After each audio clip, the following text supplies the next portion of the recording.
तो मेरे सदन में सबसे पहले अगर किसी जिले के बारे में पूछा तो वो सहारनपुर जिला है।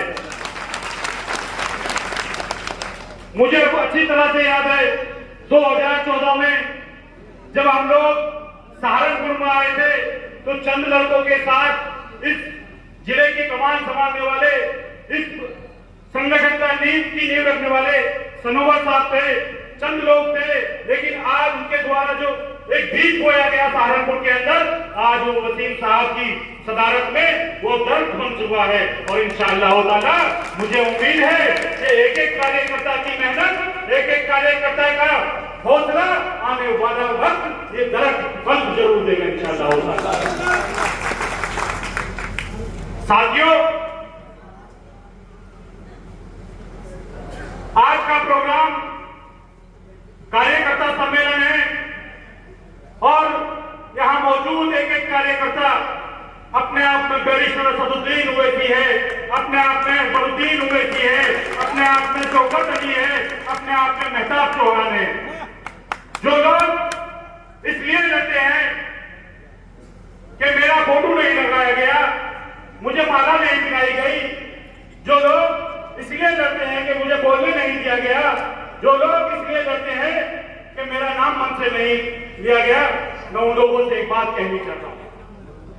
आप हमारे भाई हो, ये सियासत की लड़ाई है, ये बहुत लंबी लड़ाई है, ये एक दो दिन की लड़ाई नहीं है। इसके लिए हमें बहुत लंबी लड़ाई लड़नी होगी और अगर हमें चाहते हैं कि हमें सियासत में हम लोग आगे बढ़ सके, कामयाब हो सके, तो सबसे पहले हमें अपनी अदा को छोड़ना होगा, हमें अपनी अदा को छोड़ना होगा।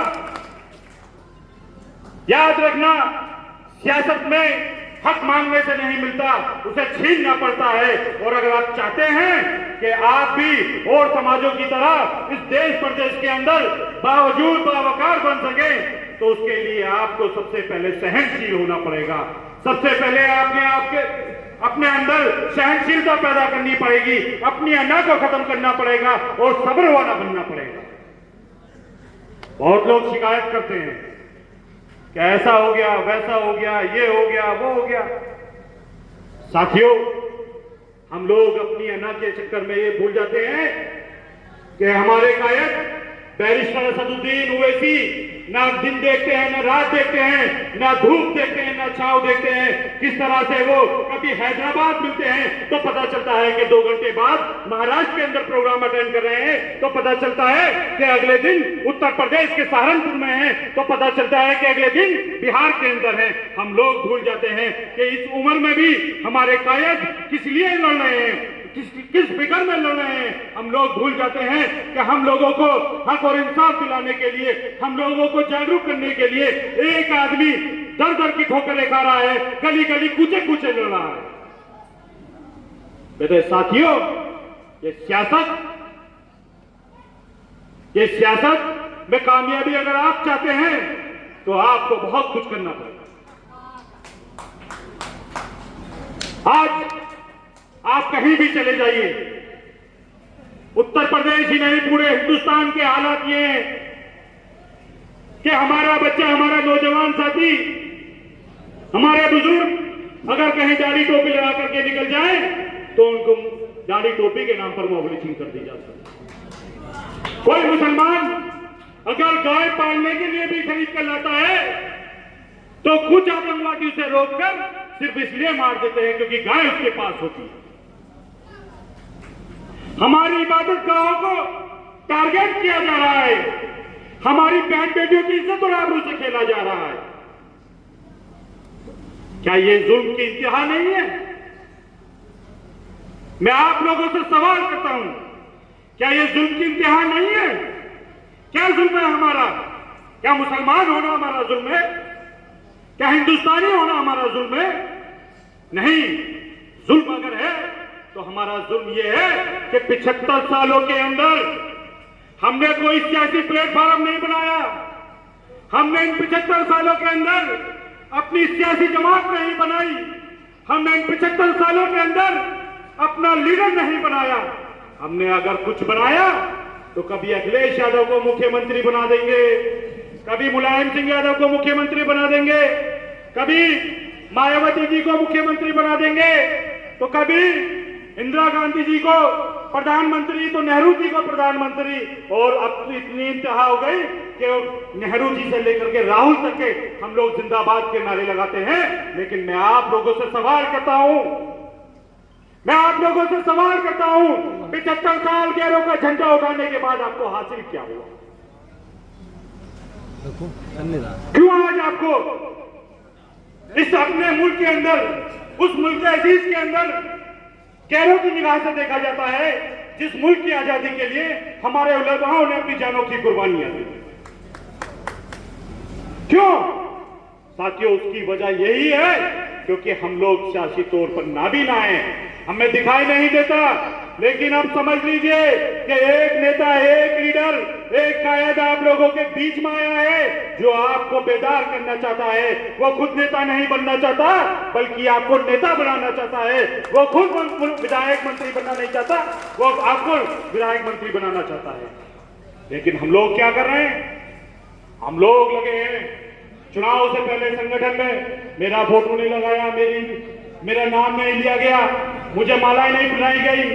हम लोग इस चक्कर में लगे, और जब चुनाव का वक्त आता है तो हमारा ही भाई हमें बीजेपी का एजेंट बताता है। साथियों, समझना पड़ेगा, इस सियासत की लड़ाई बैरिस्टर असदुद्दीन ओवैसी साहब, हाजी शौकत अली साहब अपने लिए नहीं लड़ रहे। वो अगर लड़ रहे हैं तो इन मासूमों के मुस्तकबिल के लिए लड़ रहे। आप देखिए, अगर अल्लाह ने कहा, किसी ने कहा कि अगर अकल नहीं है तो नकल कर ले। आप देखिए, आज इसी उत्तर प्रदेश के अंदर, इसी भारत के अंदर जिस दलित समाज पर सबसे ज्यादा जुल्म हुआ, वो भी बाइज्जत बावकार बनकर के अपनी जिंदगी जिया। जो स्वर्ण जाति के लोग कभी किसी दलित को अपने पास नहीं बिठाते थे, आज वो भी दलित के बेटे और दलित की बेटियों के दरवाजों पर जाकर नमस्ते हैं। इस सियासत को पहचानिए। इस सियासत के अंदर वो ताकत है, इस सियासत के अंदर वो ताकत है जो एक बाबा को मठ से उठा करके सूबे का मुख्यमंत्री बना देती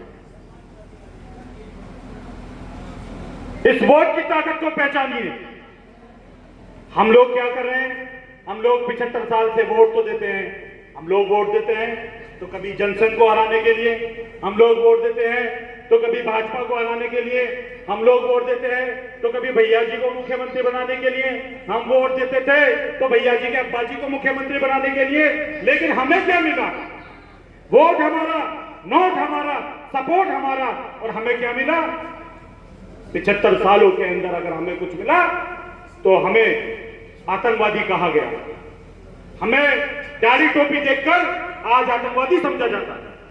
अगर इन 75 सालों में वोट के बदले में हमें कुछ मिला तो हमारे मदारिसों को आतंकवाद का अड्डा कहा गया, हमारी बाबरी मस्जिद हमसे छीन ली गई, और न जाने कितनी मस्जिदों को टारगेट किए हुए हैं। लेकिन हम लोग घूम रहा हैं। आज भी हम लोग उम्मीद लगा करके देखते हैं तो उसकी तरफ अखिलेश भैया आएंगे तो हमारा उद्धार हो जाएंगे। मैं पूछता हूं आप लोगों से, आपने 3 बार अखिलेश भैया जी के अब्बा जी को मुख्यमंत्री बनाया, 1 बार अखिलेश यादव जी को मुख्यमंत्री बनाया। मैं पूछता हूं मुसलमानों से, पूरे उत्तर प्रदेश के मुसलमानों से पूछता हूं, क्या आपका उद्धार हुआ? आज लोकसभा 2024 के चुनाव के बाद उत्तर प्रदेश की सबसे बड़ी पार्टी बनी समाजवादी पार्टी। मैं सवाल करता हूं उन मुसलमानों से जो मुसलमान समाजवादी पार्टी के जिंदाबाद के नारे लगाते हैं, जो समाजवादी पार्टी के झंडे ढोते हैं। मैं सवाल करता हूं उन लोगों से कि क्या 2024 के चुनाव के बाद में उत्तर प्रदेश के अंदर जितनी बॉम्ब रीचिंग हुई, किसी एक जगह अखिलेश यादव क्यों नहीं गए? क्या सिर्फ अखिलेश यादव वोट लेना ही जानते हैं? क्या हमारे ऊपर हो रहे जुल्म और ज्यादती उनको दिखाई नहीं देते? याद रखना साथियों, किसी ने कहा है कि जिसका कोई दल नहीं उसका कोई बल नहीं और उसके मसाइल का कोई हल नहीं। अगर आप चाहते हैं कि आप भी बाइज्जत बावकार बन सके, आपकी इबादत गाह भी हिफाजत से रह सके, आपकी बहन बेटियों की इज्जत और आबरू की हिफाजत में रह सके, तो सबसे पहले आपको अपने अंदर सियासी शऊर पैदा करना होगा, अपने अंदर सियासी कुव्वत पैदा करनी होगी और आपको गैरों का झंडा ना उठा करके अपने इस हरे परचम को उठाना होगा। उठाएंगे इंशाअल्लाह ताला। ये जो जिला पंचायत का चुनाव है, कहने के लिए चुनाव बहुत बड़ा नहीं है, लेकिन साथियों चुनाव छोटा हो या बड़ा हो, वो वजूद का चुनाव होता है।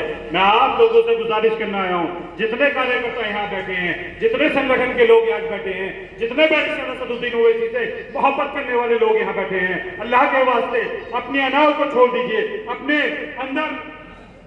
अपने अंदर सहनशीलता लाइए और अपने जो भी यहाँ जिला सदर है जैसे वसीम भाई है या पार्टी जिसको भी यहाँ से जिला पंचायत का टिकट लेकर के भेज दे, आप उसको यहाँ से कामयाब करने का काम कीजिए। अगर वो यहाँ से कामयाब होंगे तो इंशाअल्लाह ताला मुझे उम्मीद है कि 2027 का जो चुनाव होगा उसमें इंशाअल्लाह ताला सबसे पहला विधायक अगर कहीं से जाएगा तो सहारनपुर जिले से जाएगा। साथियों, एक बड़े विद्वान